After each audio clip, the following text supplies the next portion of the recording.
પંચમહાલમાં 3 બાળકોના ભેદી મોત થયા છે। એક બાળક વડોદરામાં હાલ સારવાર હેઠળ છે।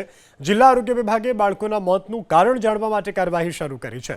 આઈસીએમઆર પોડુચેરીની ટીમ અત્યારે પંચમહાલ જિલ્લાની મુલાકાતે પહોંચી ચૂકી છે।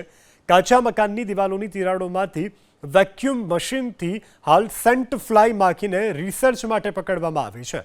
બાદમાં દવાનો છંટકાવ કરી અને દિવાલોની તિરાડોને પૂરવાની કામગીરી કરાઈ છે। વાયરલ એન્કેફેલાઇટિસના કેસો છે, એમાંથી 3 કેસો અનફોર્ચ્યુનેટલી મરણ પામ્યા છે અને એક કેસ હાલમાં સારવાર હેઠળ વડોદરા ખાતે છે એસએસસી હોસ્પિટલમાં। લગભગ છેલ્લા 7 થી 8 દિવસના કેસીસ છે।